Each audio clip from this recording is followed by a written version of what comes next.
Why, hello there. If you've been here a while, you know one of my favorite things to do is to have videos where I do gardening work and then I do like commentary voiceovers over top of that. I'm very excited to start that this year. It's kind of gone away over the winter because didn't really have a garden to tend. So for Mother's Day today, we went out to a couple of plant stores. I got a bunch of plants to plant in the yard. I'm very excited about that. So I wanted to introduce them. Here is my plant haul. Very excited about that. So first off, let me start with the brown-eyed Susan. So the state flower of Maryland is actually the black-eyed Susan, and we have a bunch of those that grow in our yard. This is a similar species, and they are really pretty. They are really hardy. They handle the heat and the dryness well, which we really need here because the past couple of summers we have not gotten a lot of rain. So I'm very excited to see how they work. Also, if you've been here a while, you know that one of my favorite flowers is moonflowers. I am an insomniac. I am up at night. They bloom at night. There's something to look forward to every night. And these plants are like $4 a piece, and we have like a 12-foot windmill in our backyard, and they will grow the entire 12 feet of the windmill, and they will try to grow further. So value for the impact on the garden is tremendous. Like, this is $8 total, and it's going to be massive by the end of summer.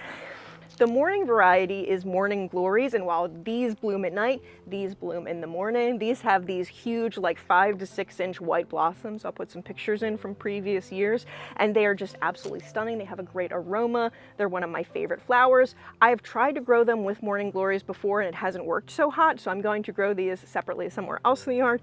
They have like a blue and white flower, and I think they're going to be really pretty too once they come in. Next up is beard tongue. I'm really excited about this. I was trying to buy some plants that were very tolerant of the dry. Like I said, the past couple of summers been hot and dry. I don't always have the energy to water everything. These are very tolerant of dryness, so I'm hoping that they'll be a great addition. Like I said, we have the windmill that the moonflowers grow up, and the moonflowers actually spiral around it, and their vines can kind of like attack and latch onto and hurt like fragile plants. So around them in the center, I do lantanas. Lantanas have very woody stems, and also there's a ton of different colors, so you can have it be like samesies, but also have like color variety. This one is Cherry Sunrise. It's one of my favorite. It goes from yellow to orange to like bright magenta-ish pink. Next up is Bloomify Pink. It goes from a lighter yellow to a lighter pink, really pretty pastels. Then we have Bandolero Lychee. These go from a pretty light yellow to an almost orangey, like pastel orange, to a kind of mid-tone pink. They're going to be really pretty as well. We also have Hot-Blooded Red. They go from a bright orange to a bright red, and realistically the camera is probably not going to do them justice. I'll have to punch it up in post, but they get so freaking shockingly bright, and the pictures are really stunning. I love taking pictures of the flowers and the birds and things like that in my garden, so things that are really attractive, that's my game. Next up we have Bloomify Rose. This goes from a lighter yellow to a lighter orange to a lighter pink. It's going to be really pretty. This one isn't blooming yet, but it's Bloomify Orange. It goes from a yellow to an orange. We also have Bandolero Guava. These go from a yellow to like a mid-tone orange. I think the other one, the last one, what is it called? Bloomify Orange. They go for a more like pastel-y orange. I'm very curious to see what they look like, how the difference is. Then we have Luscious Marmalade. These go from an orange to a lighter red, kind of a pinky red.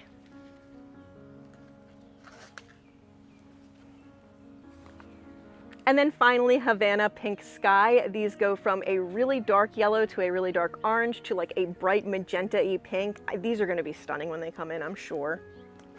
Next up, I really love petunias, especially sky petunias. Sky petunias have these like bright white spots on them. They look like the night sky. This is Headliner Crystal Sky, and the thing that I like about these is they're a very muted light pastel-y purple, but they also have the dark purple veining. It adds a lot of just interest.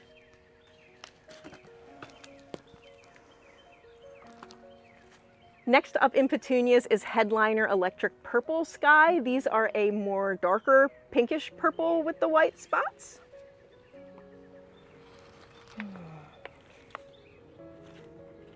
We also have Headliner Enchanted Sky. These are a little bit lighter than the other ones. They're more of a pinky purple.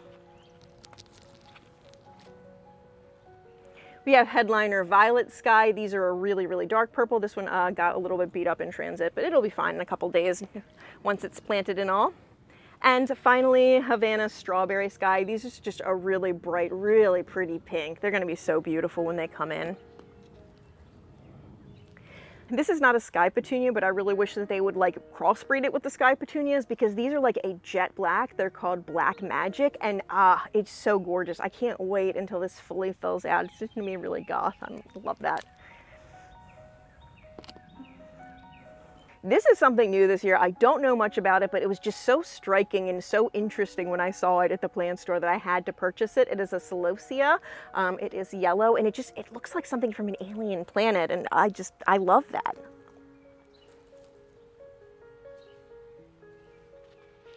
Next up, we have a summer sweet. This is going to be a bush, if I can keep it alive. The one that I got last year I didn't necessarily do so great with, but this is a bush that has really pretty purple flowers. It attracts a lot of pollinators, especially hummingbirds. So that's going to be exciting.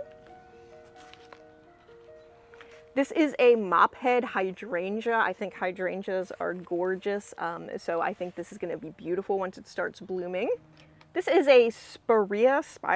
This is, I believe, a bush. I saw it and it was pretty, so I bought it again. I don't know much about this one either. It's first year in the garden as well. Oh, crap. No one saw that. Then last we have the eastern purple coneflower. This is another native plant. I do try to plant at least a couple of native perennials every year because I'm really trying to attract the native bugs and birds and things like that back. One of the reasons I got the brown-eyed Susans is because they attract goldfinches, which I love. They're one of my favorite birds. We have a lot of black-eyed Susans already, and birds really love having some sort of camouflage, having somewhere they can hide, having somewhere they can blend in. And I think that's one of those things that not enough people talk about when they're like, how to attract birds to your yard. We have red maples because they're really good at attracting cardinals. We have black-eyed Susans and brown-eyed Susans now because A, they're the state flower and they're great and they're gorgeous, but also they attract a ton of really beautiful goldfinches. And the other nice thing about them is just like, because they're used to being here, because they're supposed to be here, they're very low maintenance.